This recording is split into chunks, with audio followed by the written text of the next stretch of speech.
إلى أنه كان تأخير شوية.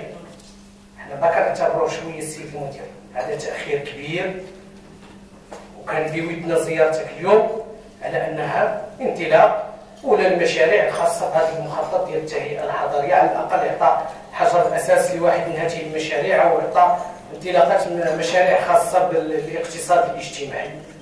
ومخطط ديال التهيئة الحضرية ديال إقليم الصزاك البي كيف قالوا الإخوان كان بودنا أن ينطلق بعد السنة الرابعة عشرة بعد 2000، وإحنا اليوم في السنة 16 ما بعد 2000، وكنظن على أنه الانطلاقة ما زالت متعثرة. وإحنا بين الناس حتى لا يعني خصنا نوضحوا الأمور على أنه هذا البي والسيد المدير قبل منكم جا نتاج وزبدة مخاض ديال الدفاع ديال مجموعة ديال المنتخبين، هذه مجموعة ديال الوزارات اللي بينها وزارة الإسكان، وكان لقاء مع السيد الوزير نبيل بن عبد الله، كان لقاء مع السيد الوزير ديال الشباب والرياضة سابقا الزيد، وكان لقاء كذلك مع السيد الشرقي الدريس الوزير المنتدب لدى وزير الداخلية، والسيد المدير العام لوكالة أو المدير العام للجماعات المحلية، وكذلك مع الناس ديال الكهرباء والماء الصالح للشرب، بالإضافة إلى اللقاء اللي كان مع السيد المدير السابق ديال وكالة الجنوب. وهناك مجموعة من الشركاء بطبيعة الحال اللي هو المجلس الإقليمي ديال الصزاك، واللي عنده مساهمة مادية نيابة عن الجماعات القروية نظرا لفقرها وضعفها، ومساهمة ديال جهة قلمي مودن. السيد المدير، أنا أشد على أيدي مجموعة ديال الإخوان اللي دخلوا على أنه وكالة الجنوب تعتبر محطة، تعتبر رافدا من روافد التنمية بهذا الإقليم، ولولاها سيتوقف هذا الإقليم. وإحنا كنعرفوا ما مدى تدخل وكالة الجنوب منذ إعلان أن ذاك رئيس الحكومة السابق عباس الفاسي على عدم اشتغال وكالة الجنوب في جهة قلبي ومودنون، بل هذه الجهة كلها كتعتمد على وكالة الجنوب. وكان التدخل ديال الإخوان المنتخبين، وكانت رؤية متبصرة للسدة العالية بلا بطبيعة الحال، من أجل أن هذه الأقاليم تحظى بنفس العناية التي تحظى بها أقاليم الجهة والجهات الأخرى من الصحراء. وهذا ما خصصه سيدنا المنصور بالله في خطابه الأخير، وتخصيص كذلك جهة خاصة بقلمي ومودنون له دلالات عميقة نظرا لولائي وإخلاصي ودفاعي أبناء أقاليم هذه الجهة اللي هي جهة ديال قلمي ومودنون. اليوم السيد المدير لا يخفى عليكم على أنه هذا التأخير سبب نوعا من الاحتقان أولا لدى الساكنة، وسبب لدينا كمنتخبين عدم الثقة في هذه المؤسسة. لماذا؟ لأنه قبل سنة كيف أشار السيد اللي قدم العرض، قبل سنة كنا هون وقالنا فيما يخص على أنه الانطلاقة ستكون عما قريب، ونحن ما زلنا ننتظر.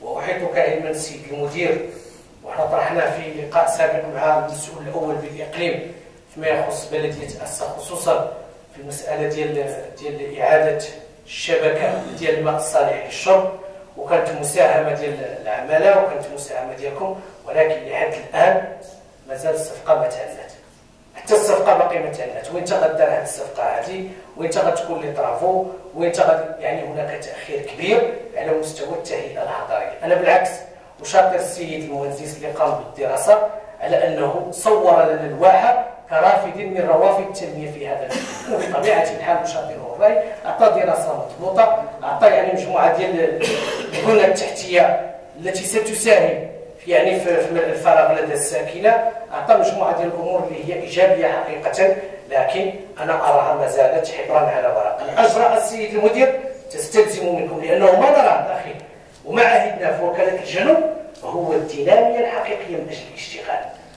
كان السيد المدير السابق وأشرت اعتذرت الحضور لعدم حضورك في الموسم، نشكر السيد المدير للدعم المادي الذي قدمته، وهذا كنطلب منك المزيد والمزيد من الدعم لفعاليات المجتمع المدني، لأن الإقليم يتوفر على خزان نشيط من المجتمع المدني، سواء في القطاع النسائي وفي القطاع الرياضي وفي القطاع الثقافي وفي شتى المجالات. ما يلزم هو الدعم، وماشي فقط كنا بغينا حضورك، لأن السيد المدير السابق عودنا على دعم الزاوية ودعم القصر ودعم يعني لولاه لما يعني تواجدت تلك المعلمة بهذه الصورة التي هي عليها اليوم. هذه رسالة حقيقية السيد المدير من أجل المزيد من الدعم والدعم لهذه المؤسسة العلمية، وكذلك من أجل خلق دينامية. لماذا يراودون الشك في انطلاقة المخطط؟ لأنه بالأسابيع السابقة كذلك، ونحن نستمع على أن هناك وكالات تنمية خاصة بالشرق والجنوب والشمال. هذا فيه نقاش كما صرح به السيد وزير الداخلية السي محمد حسن أمام مجلس النواب في تقسيم يعني عمل الوكالات، وخاصة على أنه الدستور الجديد والمخطط الخاص بإحداث الجهات يتحدث عن إحداث مخططات أو وكالات جهوية للتنمية بكل جهة. اليوم السيد المدير أنا شخصيا يراودني شك إن لم تقوموا بتسريع الوتيرة وإعطاء الانطلاقة الحقيقية لهذا المشروع. أشار الإخوة على أنه المخطط أشار فقط للمجال الحضاري، عكس ذلك يعني ما قمنا به يعني في إطار إعطاء مجموعة. ربما السيد المشرف على العرض لم يتناول جيدا الفقرات كلها اللي خاصة بالجماعات القروية كاملة، لأنه فيه كنظن على أنه البرمجة ديال إيصال الكهرباء لجماعات المحبس، فيه مجموعة من المشاريع في عوينة الغمار، وفيه مجموعة ديال المشاريع في عوينة الهنا وفي توزكي. ربما هذه كلها داخلة هذا المخطط ديال التهيئة الحضرية. ربما نوع من التواصل حالة دون ذلك. كان بيدي كذلك السيد المدير أنكم تعطونا عرض خاص بالاقتصاد الاجتماعي، لأنه له شق كبير داخل مخطط التهيئة الحضرية ديال إقليم الصنصار، واللي تخصص له مجموعة ديال الأموال اللي تفوق 7 ديال المليار ديال السنتيم من أجل الاهتمام بحملة الشواهد. وكيف أشاروا الإخوة وشدوا على أيديهم على أنه اليوم في إقليم الصنصار كاين أكثر من 160 حامل شهادة ديال الماستر وطالب ديال الدكتوراه، وكاين عندنا أكثر من 800 حاصل على شهادة الإجازة ودبلومات ديال التكوين النهائي. وكيف أشاروا الإخوة اليوم هاد الناس ما ذنبهم، ما عندهم ازدياد في العيون ولا ما تزادوا في العيون، ما عندهم حتى ذنب. وبالتالي الدعم ديال هذه الطاقات هذه نعول على وكالة الجنوب ونعول على برنامج الواحات لما له من تجربة في هذا المجال. وكنظن على أنه العصارة ديال الاشتغال في هذا المجال هذا منذ انطلاق المبادرة الوطنية للتنمية البشرية قد كونت لنا كمنتخبين وكذلك كمشتغلين في هذا البرنامج الإخوان في برنامج الواحات وفي المبادرة الوطنية للتنمية البشرية كونت خلاصة من أجل الاشتغال، لأن هناك مجموعة من المشاريع التي تم دعمها ونستغرب الآن على أنه يتم دعمها لا تعطي أكلها ولم تعطي أي نتيجة في هذا المجال. بالتالي استخلاص العبر من هذه التجارب واجب الآن واستخلاص النتائج المرجوة. اليوم كان بودنا كذلك من خلال عرض الاقتصاد الاجتماعي أن يتطرق إلى الأمور التي سيتطلبها يعني إنشاء مجموعة من المؤسسات في مجال التهيئة الحضرية. شيء جميل السيد المدير أننا ندعموا إنشاء مقاولات صغرى في هذه المنطقة، وكانت تجربة رائدة بالنسبة للسيد العامل السابق إدريس بن عدو اللي كانت تشجيعها مع وكالة الجنوب، وعلى أنه اليوم بانت عندنا واحد الطاقات مهمة في هذا المجال التي تشتغل في أقاليم أخرى.